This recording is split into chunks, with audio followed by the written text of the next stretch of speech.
Le tableau volé est un film français datant de 2024, réalisé par Pascal Bonitzer avec Alex Lutz, Léa Drucker et Louise Chevillotte.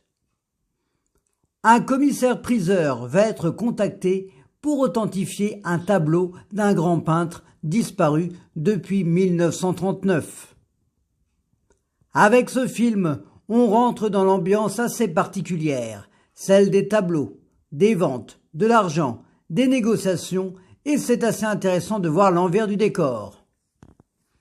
Alex Lutz va interpréter un personnage de commissaire-priseur assez exécrable, dur, sans état d'âme et pas très bien dans sa peau. La même année, il doublera Maxime, le mâle, dans Moi moche et méchant 4.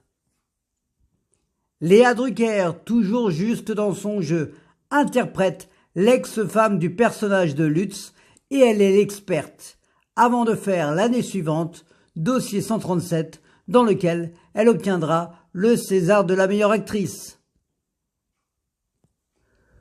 Louise Chevillotte est Aurore, la stagiaire qui va être malmenée tout le long du film par le commissaire-priseur, mais avec sa force de caractère, ne va pas se laisser faire.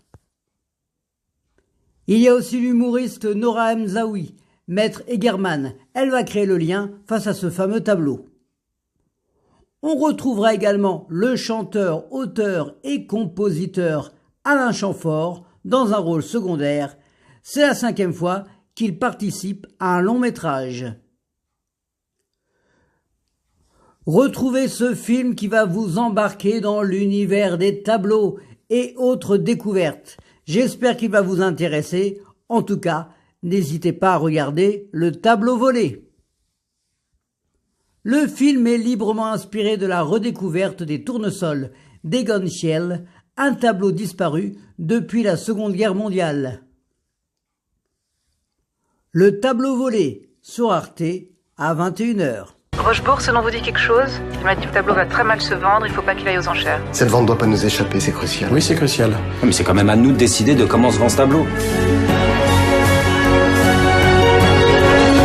Nous allons démarrer pour ce tableau à 8 millions d'euros.